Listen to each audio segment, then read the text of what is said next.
Theron and Celia walked in silence for some minutes until the noises of the throng they had left behind were lost. The path they followed had grown indefinite among the grass and creepers of the forest carpet.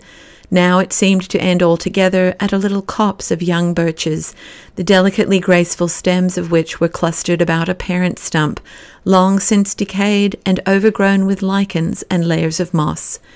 As the two paused, the girl suddenly sank upon her knees, then threw herself face forward upon the soft green bank which had formed itself above the roots of the ancient mother tree.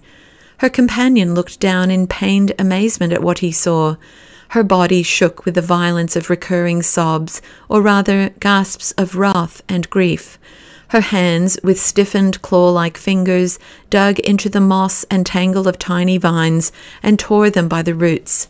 The half-stifled sounds of weeping that arose from where her face grovelled in the leaves were terrible to his ears. He knew not what to say or do, but gazed in resourceless suspense at the strange figure she made. It seemed a cruelly long time that she lay there, almost at his feet, struggling fiercely with the fury that was in her. All at once the paroxysms passed away, the sounds of wild weeping ceased. Celia sat up, and with her handkerchief wiped the tears and leafy fragments from her face. She rearranged her hat and the braids of her hair with swift, instinctive touches, brushed the woodland debris from her front, and sprang to her feet. "I'm all right now," she said briskly. There was palpable effort in her light tone, and in the stormy sort of smile which she forced upon her blotched and perturbed countenance, but they were only too welcome to Theron's anxious mood. "Thank God," he blurted out, all radiant with relief. "I feared you were going to have a fit or something." Celia laughed, a little artificially at first, then with a genuine surrender to the comic side of his visible fright. The mirth came back into the brown depths of her eyes, and her face cleared itself of tear stains and the marks of agitation. "I am a nice quiet party for a Methodist minister to go walking in the woods with, am I not?" she cried, shaking her skirts and smiling at him. "I am not a Methodist minister, please," answered Theron, "at least not today. And here, with you, I am just a man, nothing more, a man who has escaped from lifelong imprisonment and feels for the first time what it is to be free." "Ah, my friend," Celia said, shaking her head slowly, "I'm afraid you deceive yourself. You are not by any means free. You are only looking out of the window of your prison, as you call it. The doors are locked just the same." "I will smash them," he declared with confidence. "Or, for that matter, I have smashed them, battered them to pieces. You don't realize what progress I have made, what changes there have been in me since that night. You remember that wonderful night. I am quite another being, I assure you, and really it dates from way beyond that. Why, from the very first evening when I came to you in the church. The window in Father Forbes's room was open, and I stood by it listening to the music next door, and I could just faintly see on the dark window across the alleyway a stained glass picture of a woman. I suppose it was the Virgin Mary. She had hair like yours, and your face too, and that is why I went into the church and found you. Yes, that is why." Celia regarded him with gravity. "You will get yourself into great trouble, my friend," she said. "That's where you're wrong," put in Theron. "Not that I'd mind any trouble in this wide world, so long as you called me my friend, but I'm not going to get into any at all. I know a trick worth two of that. I've learned to be a showman. I can preach now far better than I used to, and I can get through my work in half the time and keep on the right side of my people and get along with perfect smoothness. I was too green before. I took the thing seriously, and I let every mean-fisted curmudgeon and crazy fanatic worry me and keep me on pins and needles. I don't do that any more. I've taken a new measure of life.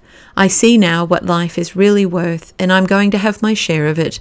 Why should I deliberately deny myself all possible happiness for the rest of my days, simply because I made a fool of myself when I was in my teens?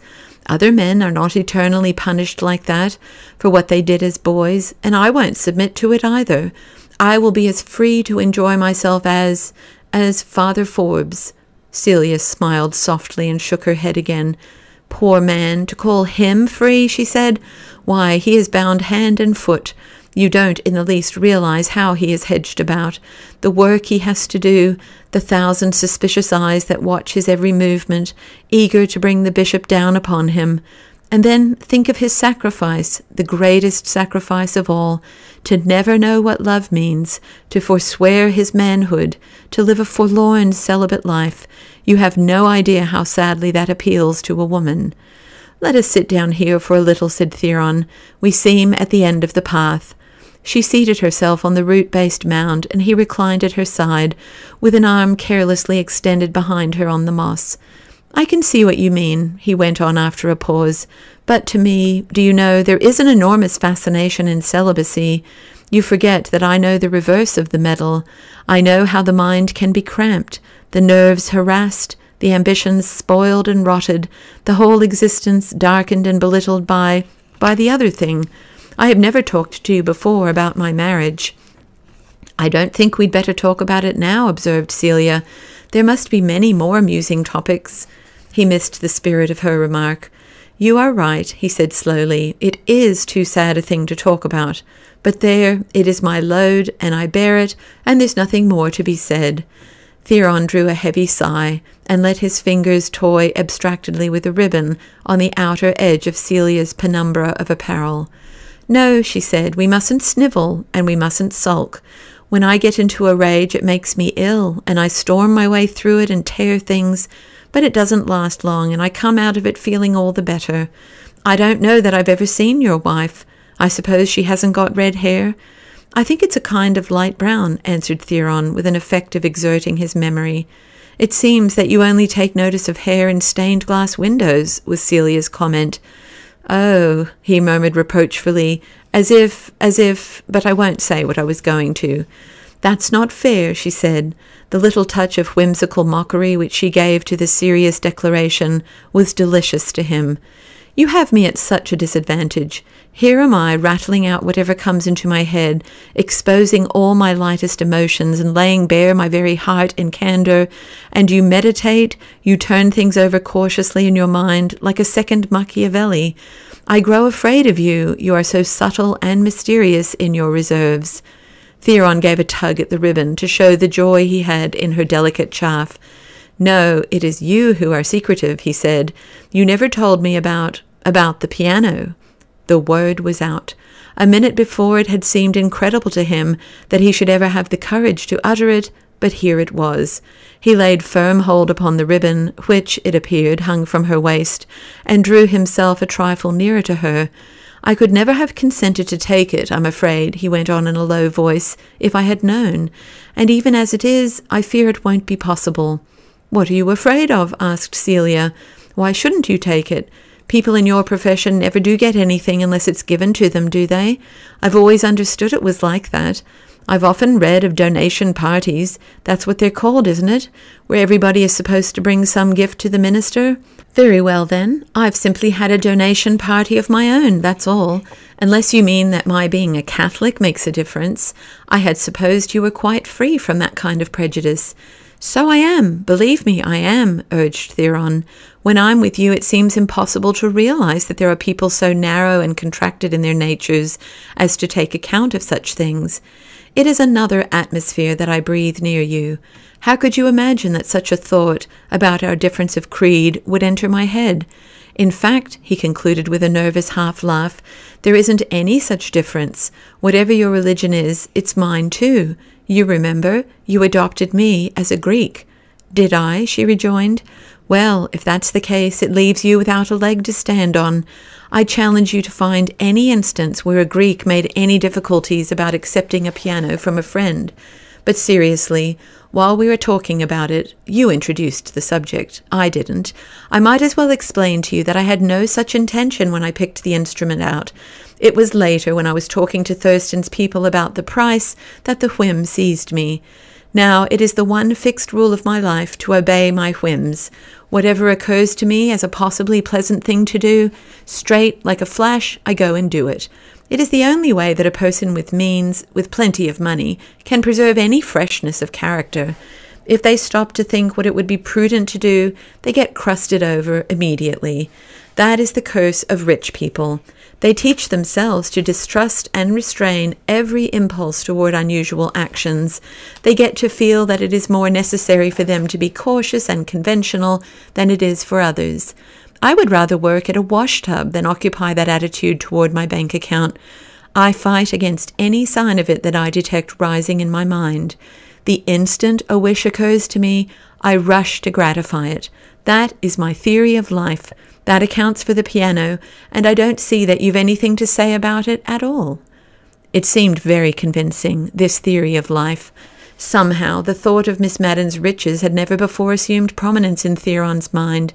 Of course, her father was very wealthy, but it had not occurred to him that the daughter's emancipation might run to the length of a personal fortune. He knew so little of rich people and their ways. He lifted his head and looked up at Celia with an awakened humility and awe in his glance.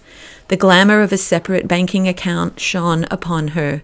Where the soft woodland light played in among the strands of her disordered hair, he saw the veritable gleam of gold. A mysterious new suggestion of power blended itself with the beauty of her face, was exhaled in the faint perfume of her garments.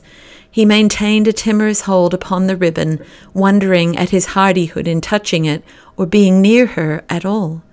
"What surprises me," he heard himself saying, "is that you are contented to stay in Octavius.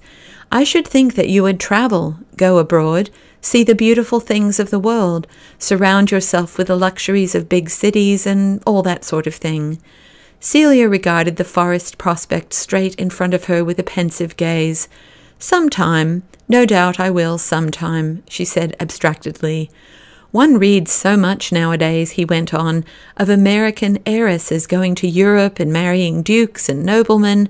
I suppose you will do that too. Princes would fight one another for you." The least touch of a smile softened for an instant the impassivity of her countenance. Then she stared harder than ever at the vague, leafy distance. "That is the old-fashioned idea," she said in a musing tone, "that women must belong to somebody, as if they were curios or statues or racehorses. You don't understand, my friend, that I have a different view. I am myself, and I belong to myself exactly as much as any man. The notion that any other human being could conceivably obtain the slightest property rights in me is as preposterous, as ridiculous as, what shall I say, as the notion of your being taken out with a chain on your neck and sold by auction as a slave down on the canal bridge. I should be ashamed to be alive for another day if any other thought were possible to me." "That is not the generally accepted view, I should think," faltered Theron. "No more is it the accepted view that young married Methodist ministers should sit out alone in the woods with red-headed Irish girls. No, my friend, let us find what the generally accepted views are, and as fast as we find them, set our heels on them. There is no other way to live like real human beings. What on earth is it to me that other women crawl about on all fours and fawn like dogs on any hand that will buckle a collar onto them and ensure them the leavings of the table? I am not related to them. I have nothing to do with them. They cannot make any rules for me. If pride and dignity and independence are dead in them, why, so much the worse for them. It is no affair of mine. Certainly it is no reason why I should get down and grovel also. No, I at least stand erect on my legs." Mr. Ware sat up and stared confusedly, with round eyes and parted lips, at his companion. Instinctively his brain dragged forth to the surface those epithets which the doctor had hurled in bitter contempt at her: mad ass, a bundle of egotism, ignorance, and red-headed immodesty. The words rose in their order on his memory, hard and sharp-edged like arrowheads. But to sit there, quite at her side, to breathe the same air, and behold the calm loveliness of her profile, to touch the ribbon of her dress, and all the while to hold these poisoned darts of abuse levelled in thought at her breast, it was monstrous. He could have killed the doctor at that moment. With an effort, he drove the foul things from his mind, scattered them back into the darkness. He felt that he had grown pale, and wondered if she had heard the groan that seemed to have been forced from him in the struggle. or was the groan imaginary? Celia continued to sit unmoved, composedly looking upon vacancy. Theron's eyes searched her face in vain for any sign of consciousness that she had astounded and bewildered him. She did not seem to be thinking of him at all.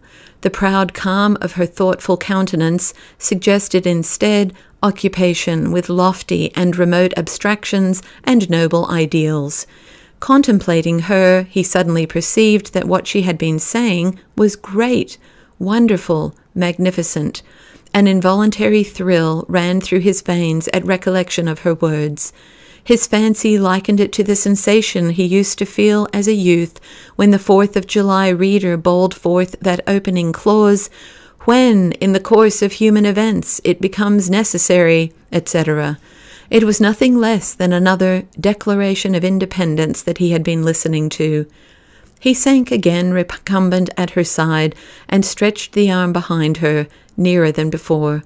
"Apparently, then, you will never marry." His voice trembled a little. "Most certainly not," said Celia. "You spoke so feelingly a little while ago," he ventured along with hesitation, "about how sadly the notion of a priest's sacrificing himself, never knowing what love meant, appealed to a woman.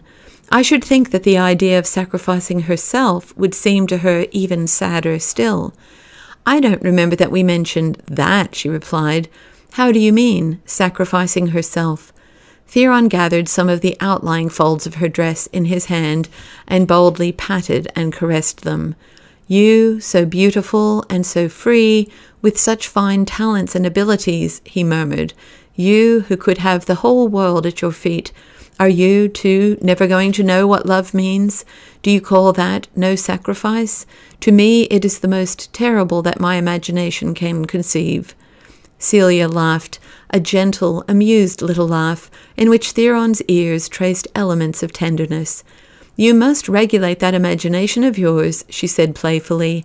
"It conceives the thing that is not.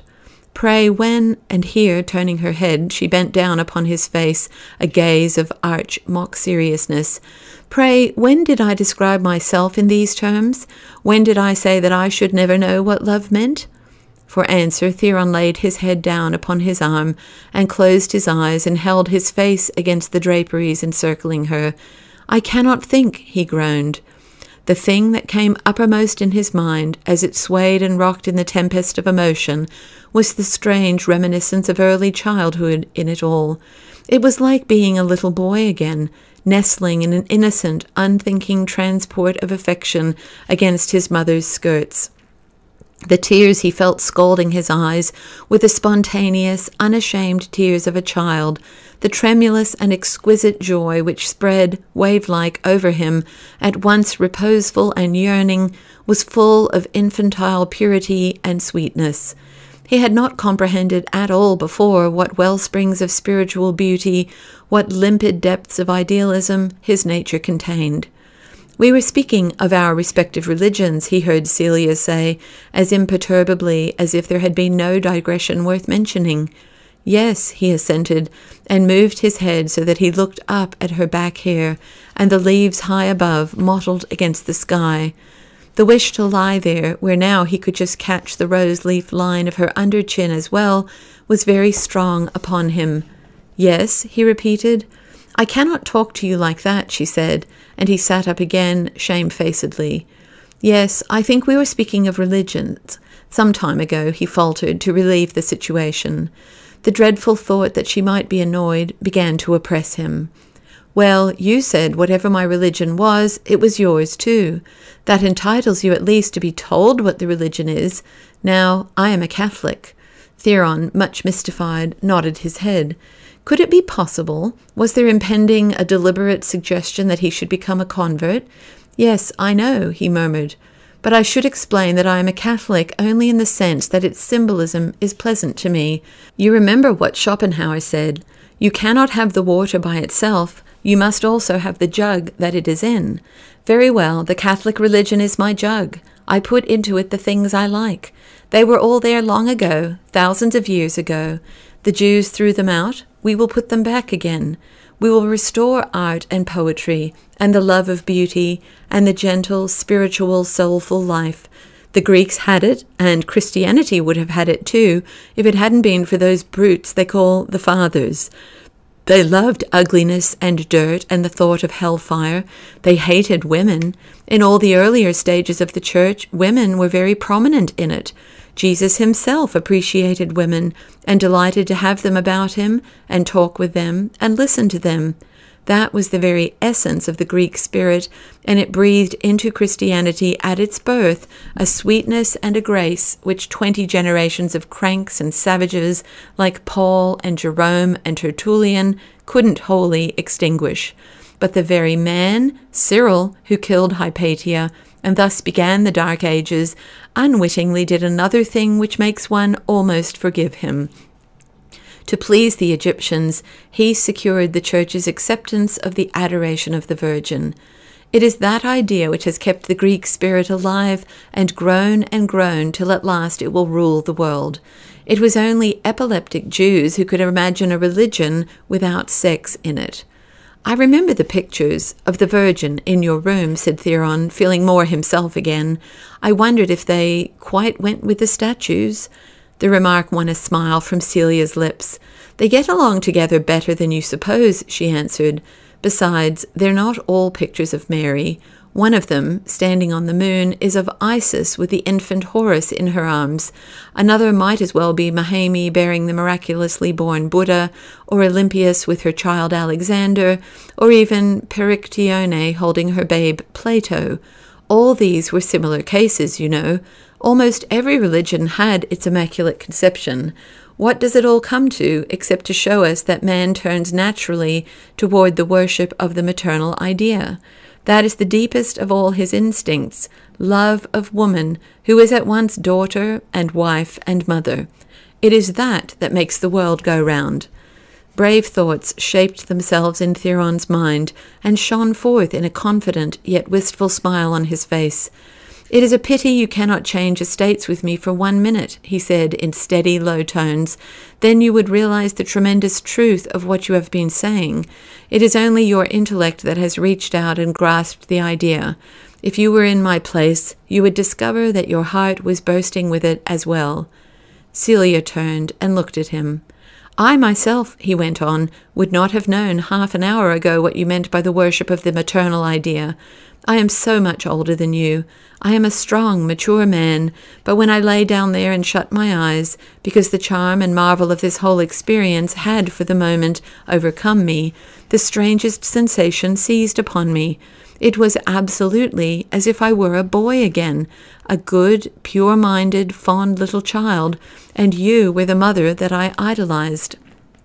Celia had not taken her eyes from his face. "I find myself liking you better at this moment," she said with gravity, "than I have ever liked you before." Then, as by a sudden impulse, she sprang to her feet. "Come," she cried, her voice and manner all vivacity once more. "We have been here long enough." Upon the instant, as Theron was more laboriously getting up, it became apparent to them both that perhaps they had been there too long.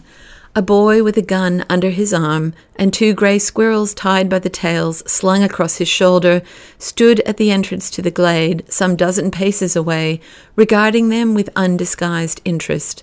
Upon the discovery that he was in turn observed, he resumed his interrupted progress through the woods, whistling softly as he went, and vanished among the trees. "Heavens above!" groaned Theron shudderingly. "Know him?" he went on, in answer to the glance of inquiry on his companion's face. "I should think I did. He spades my wife's garden for her.